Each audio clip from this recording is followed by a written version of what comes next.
قوم کی بچیاں ناچ گانے کو اپنا شعار اور شوق بنا لیں، ان کی نسل سے اب خالد بن ولید نہیں پیدا ہو سکتے، ناچنے والے ہی پیدا ہوں گے، محمد بن قاسم نہیں پیدا ہو سکتے، طارق بن زیاد نہیں پیدا ہو سکتے۔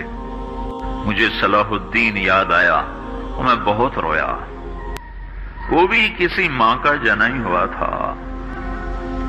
اس کے زمانے میں کرک، ایک ہمارے پاکستان میں کرک ہے، ایک اردن میں کرک ہے، اونچی پہاڑی پر وہ شہر ہے، بڑا دشوار قلعہ ہے۔ اس پر ایک حکمران تھا عیسائی، اس کا نام تھا ریجنالڈ۔ تو کرک کے قریب سے قافلے گزرتے تھے حج کے، تو اس نے ایک دفعہ حاجیوں کے قافلے پہ حملہ کیا اور کہنے لگا بلاؤ اپنے محمد کو تمہاری مدد کرے، اور سارے حاجیوں کو تعطیق کر دیا۔ اور دوسری دفعہ اس نے بحری بیڑا تیار کیا اور مدینے پر حملہ کرنے کے لیے وہ بندرگاہ تک پہنچا یمبو کی، لیکن موسمی حالات سازگار نہ تھے تو واپس ہو گیا۔ تو حطین کی لڑائی ہوئی ہے فلسطین میں، جس میں سارا یورپ اپنی طاقت کے ساتھ میدان میں اترا تھا، اور ادھر تنہا صلاح الدین ایوبی رحمت اللہ علیہ اکیلا اس لشکر سے ٹکرایا تھا، اور انہیں اس میں ساری رومن امپائر کو شکست ہوئی تھی، تو بڑے بڑے بادشاہ اس میں گرفتار ہوئے، تو اس میں ریجنالڈ بھی گرفتار ہو کے آیا۔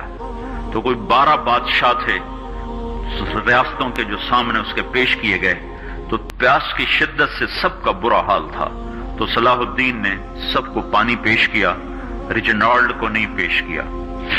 تو یروشلم کا جو بادشاہ تھا ہمفرے، اس نے اپنا پانی بچا کے اس کو دیا۔ تو صلاح الدین نے کہا یہ پانی تو دے رہا ہے، میں نہیں دے رہا ہوں۔ اسلام میں یہ ہے جب کسی کو پانی پلا دو تو اس پہ تم ہاتھ نہیں اٹھا سکتے، یہ امن کی نشانی ہے۔ تو صلاح الدین نے فوراً اسے کہا یہ پانی تو نے دیا، میں نے نہیں دیا۔ تو پھر انہوں نے ریجنالڈ کو اسلام کی دعوت دی کہ تو مسلمان ہو جا، میں تجھے دعوت دیتا ہوں۔ اس نے انکار کر دیا، کہا میں نہیں ہوتا۔ تو انہوں نے کہا میں نے تیرے قتل کی 2 دفعہ قسم کھائی تھی، ایک جب تو مدینے پہ حملہ آور ہوا تھا تو میں نے قسم کھائی تھی میں تجھے اپنے ہاتھوں سے قتل کروں گا، اور دوسری دفعہ جب تم نے حاجیوں پہ حملہ کر کے کہا تھا بلاؤ محمد کو، تو میں نے قسم کھائی تھی کہ مجھے اللہ نے موقع دیا تو میں اپنے ہاتھ سے تیری گردن اڑاؤں گا۔ آج محمد کا ادنا غلام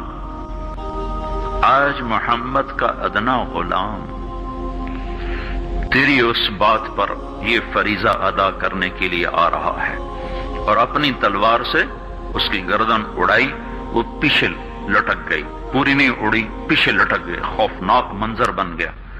تو سارے بادشاہوں پہ کپ کپی طاری ہو گئی۔ تو صلاح الدین فرمانے لگے ہمارے مذہب میں یہ نہیں ہے، بادشاہوں کے ساتھ ہم بادشاہوں جیسا ہی سلوک کرتے ہیں، پر یہ حدود سے آگے چلا گیا تھا۔